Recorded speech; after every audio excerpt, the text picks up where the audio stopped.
दोस्तों नमस्कार। बहुत स्वागत आपका चौकस भारत में। मैं आपका दोस्त ब्रजेंद्र।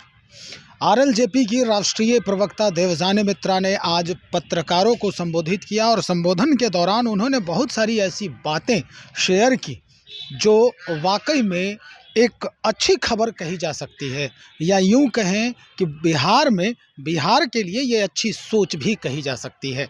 जी हाँ, इन्होंने स्पष्ट तौर पे ये कहा है कि 9 साल के कार्यकाल की उपलब्धियों को गिनाने की आने वाले 9 तारीख को यानी 9 अप्रैल को एक बड़ा कार्यक्रम आयोजित करेंगी। दरअसल ये उपलब्धियां क्या-क्या हैं, ये देवजानी मित्रा की ज़ुबानी सुने आप तो ज़्यादा बेहतर है। लेकिन उससे पहले हम एक बात और बता दें कि अब जो है इनके पार्टी के तरफ से, इनके खेमे के तरफ से एक कवायद और शुरू की जा रही है। दरअसल ये कवायद है फूड प्रोसेसिंग यूनिट जो इंस्टीट्यूशंस हैं उसको बिहार में बढ़ावा देने की।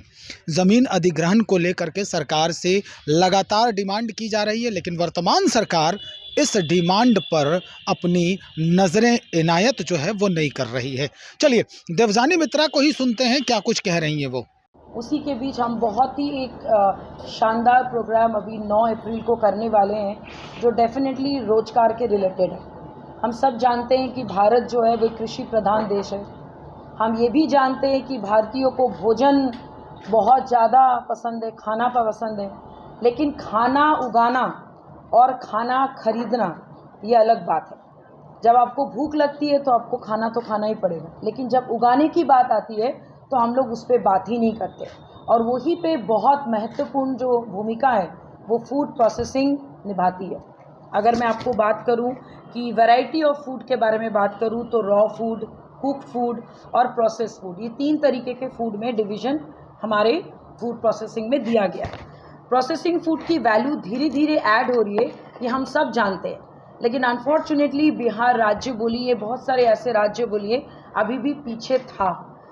और साथ में हम लोग जब सुबह उठते हैं हम सब जानते हैं कि भाई भूख लगते साथ ही मैगी, नूडल्स, जूस या फिर पिज़्ज़ा, बर्गर आदि की हम लोग की आदत है। लेकिन ये सारी चीज़ें तभी संभव हो पाएगी जब कोई ये सपना देख पाएगा कि हमें फूड प्रोसेसिंग के थ्रू ये सारी चीज़ें हम लोग एक जगह में एक यूनिट पे उगा पाए।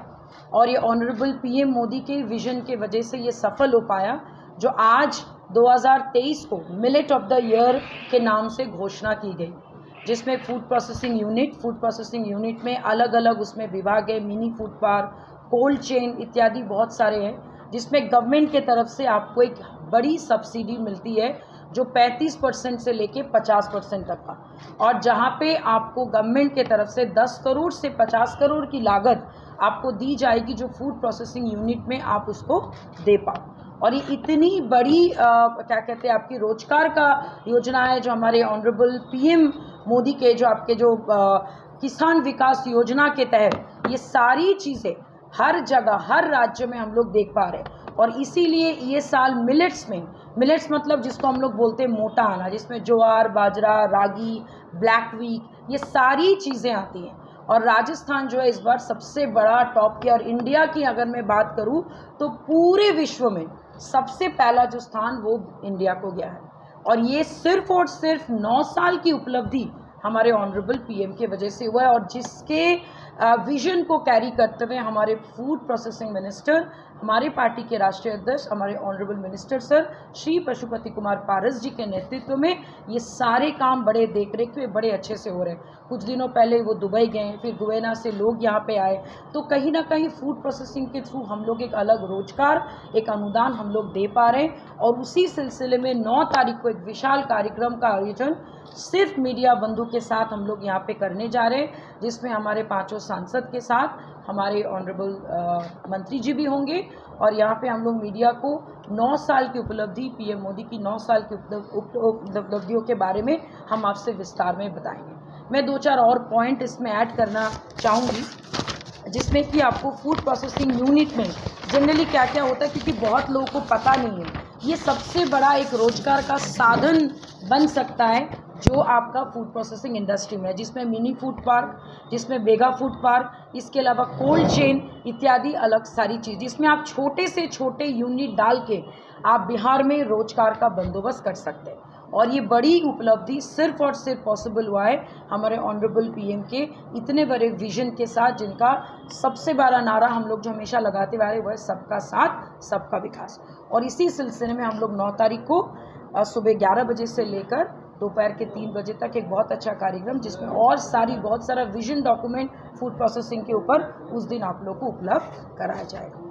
तो आप सबको बहुत बहुत धन्यवाद। सबसे पहले तो अमित शाह जिस दिन रैली पे आए थे, मैंने तो स्टेज से ऐसा भाषण नहीं सुना, नंबर 1। नंबर 2, अगर वो अपने नेताओं से और अगर अपने कार्यकर्ताओं से ये मीटिंग की है तो मुझे नहीं लगता है कि हमें विचलित होने की ज़रूरत है, क्योंकि लॉयल्टी जब आप रहते हो, जब आप लॉयल रहते हो, जैसे कि हमारे ऑनरेबल मिनिस्टर सर हमेशा बोलते हैं कि हम लोग आज भी एनडीए के साथ है, कल भी एनडीए के साथ है, मरते दम तक एनडीए के साथ है।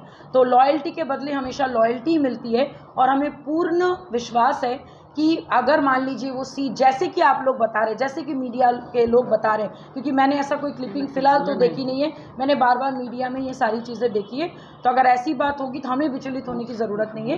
इसकी सारी चीज़ें, ये सारी मीटिंग्स जो है, ये फाइनल जो भी होगा, क्योंकि जब तक इलेक्शन नहीं आता बहुत सारे परमुटेशन कॉम्बिनेशन यानी कि समीकरण बदलते रहेंगे। क्या पता कि इससे कोई बेटर हो, क्या पता इससे कुछ ऐसा चीज़ हो जो शायद अभी आप लोगों को भी नहीं पता। आपने अभी 1 लाइन मैसेज आपने सुना है, क्या पता हम लोग इससे कोई बेटर जगह पे हम लोग को दे दिया जाए।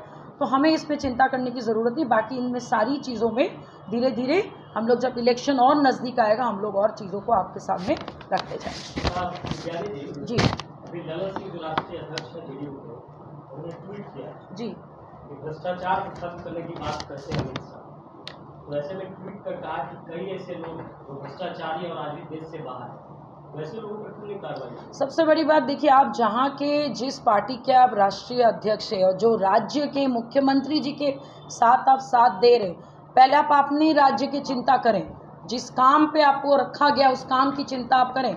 आपको पूरा दुनिया का ठेका हमने नहीं दिया है। जिस बिहार राज्य की आप खाते हैं, जिस बिहार राज्य के वजह से लोग आपको जानते हैं, कृपया उस पर ध्यान दें। और जैसे कि ऑलरेडी पीएम क्या कहते हैं, हमारे गृह मंत्री अमित शाह जी ने बहुत क्लियरली बोला है कि जो दंगे कर रहे हैं उनको उल्टा लटका दिया जाएगा। तो कृपया ये भी वो ध्यान रखें कि अमित शाह जी जब कोई चीज़ यहाँ पे बोल के गए तो कोई कार्रवाई करने के लिए, तो मैं तो उनको यही सलाह दूंगी कि आप अपने ऑनरेबल हमारे गृह के जो मुखिया है, हमारे सीएम साहब को ये बोला जाए, काइंडली आप अपने बिहार राज्य पे ध्यान दीजिए, बाकी के राज्य की चिंता करने की ज़रूरत नहीं। अगर आप अपने घर के ही नहीं हो सके, आप बाकी राज्यों की क्या सोचेंगे। दिल्ली तो बहुत दूर है, दिल्ली का सपना सिर्फ पोस्टरों में लाल किला का फोटो लगा के ही पूरा हो सकता है। जी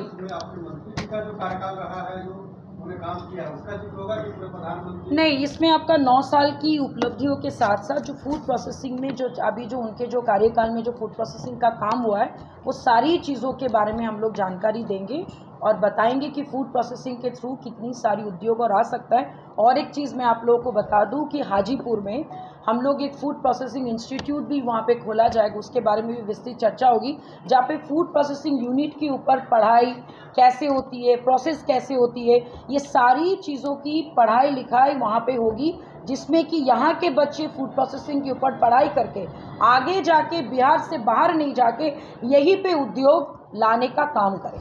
ये भी एक बहुत बड़ा इनिशिएटिव। जी, इंस्टीट्यूट के लिए ज़मीन की ज़रूरत नहीं है, सोच की ज़रूरत है, और हमारा सोच जो है वो बहुत ज़्यादा बुलंद है ना। अगर काटना ही है गर्दन तो मेरा काटे। हम तो रोज बोलते हैं, ऑनरेबल सीएम साहब 17 सालों से जाके हमारे राज्य को खोखला किए, जिस वजह से अपने कुर्सी साधने के लिए वो छलांग लगाए, काटे मेरा गर्दन। जी जी जी कोई भी अगर आप यूनिट लगाते हैं तो राज्य सरकार उसको जमीन अधिग्रहण होता है। जी जी तो ये सवाल हमारे सहयोगी ने आपसे पूछा था जी, तो क्या राज्य सरकार यानी कि मुख्यमंत्री नीतीश कुमार की तरफ से उस जगह पे आपको जमीन अधिग्रहित हुआ? नहीं, हम लोग वहाँ पे फूड प्रोसेसिंग यूनिट नहीं डाल रहे, आपने मेरी बात नहीं सुनी। वहाँ पे इंस्टीट्यूट की बात हो रही है, वहाँ पे इंस्टीट्यूट खोला जाएगा फूड प्रोसेसिंग की पढ़ाई की यूनिट, जहाँ पे लोग शिक्षित होंगे, क्योंकि बिना शिक्षित का आप अगर कोई काम करेंगे तो बीच मझधार में जाके आप रुक जाएंगे। तो पहले आपको लर्न करना पड़ेगा, फिर आपको अर्न करना पड़ेगा। तो वो सारी चीज़ों की व्यवस्था जो है वो फूड प्रोसेसिंग मिनिस्टर के द्वारा बहुत जल्द हम लोग वहाँ पे शुरू करने वाले हैं।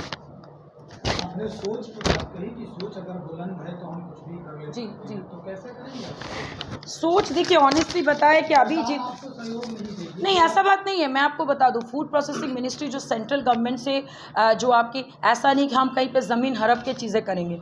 यहाँ पे आप जैसे आप देखिएगा कि एक ही यहाँ पे मेगा फूड पार्क था, प्रिस्टीन मेगा फूड पार्क, उसको भी राज्य सरकार ने अनुदान दिया, तब जाके 2014 में वो यूनिट शुरू हुई और वो पहला मेगा फूड पार्क है बिहार का जो खगड़िया डिस्ट्रिक्ट में है, और वो सुबोधकांत सहाय के टाइम पे खुला था।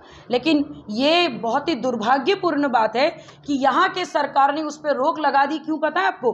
अच्छा, आप बिजली तो ले आए, आप उसके अंदर सड़क ले आए, आप यूनिट क्यों नहीं ला पाए? मतलब घर भी हम बनाएं, सड़कें भी हम बनाएं, बिजली भी हम लाएं, और आप इन्वेस्टमेंट के लिए कोई साधन भी ना ढूंढें।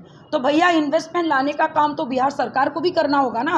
आपके राज्य में मैंने अपना ज़मीन एक्वायर करके आपको एक मेगा फूड पार्क का एक इतना बड़ा 100 एकड़ में विशाल एक बना के आपको दे दिया।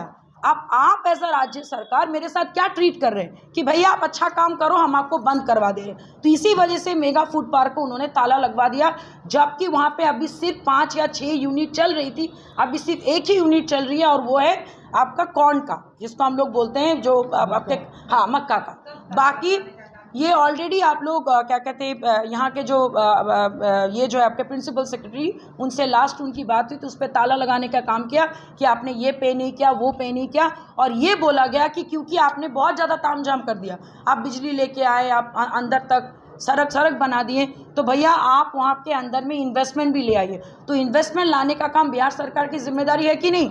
उद्योग लाने का जिम्मेदारी है कि नहीं? तो एक उद्योगपति आके अगर यहाँ पे चीज़ें कर रहे हैं तो उसको भी आप मदद नहीं कर रहे हो। तो ये तो हमारे बिहार सरकार का हालत है, लेकिन ये बहुत दिनों तक चलने वाला नहीं है, ये धीरे धीरे बदलेगा और बदल भी रहा है। तो सुना आपने कि किस तरह से वो बिहार सरकार को बिल्कुल रगड़ते नज़र आ रही हैं, कह रही हैं कि नहीं, हमारी सोच है, हम अपना ज़मीन तैयार करेंगे और सोच के आधार पर ही हम यहाँ फूड प्रोसेसिंग यूनिट जो इंस्टीट्यूट है वो हम डालेंगे ही डालेंगे। चूँकि हाल ही में केंद्र सरकार के तरफ से जिस तरह से मोटे अनाजों को बढ़ावा दिया जा रहा है, और आपने देखा भी होगा गांधी मैदान में जो अभी बिहार दिवस के कार्यक्रम थे, वहाँ पर मोटे अनाजों से बने खीर, इडली और कई तरह के जो फूड बनाए जा रहे थे, खिलाने योग्य थे, खाने योग्य थे, और हमने खबर भी चलाई थी, कोदो के खीर वगैरह जो भी था उसको मैंने दिखाया भी था आपको। तो इस तरह से ये बढ़ावा देने की जो प्रोसेसिंग है, इसकी जो पढ़ाई है, वो छात्र यहाँ के करें तो ज़्यादा लाभान्वित होगा और फ़ायदा भी होगा, रेवेन्यू भी जनरेट हो सकती है राज्य सरकार को। चलिए देखते हैं, 9 तारीख को इनका कार्यक्रम है। कार्यक्रम में 5 सांसदों के साथ खुद पशुपति पारस जी भी यहाँ उपलब्ध होंगे, और न जाने क्या क्या और नई बातें सामने निकल कर आएगी। आप बने रहें, हम कवर करेंगे आपके लिए। शुक्रिया।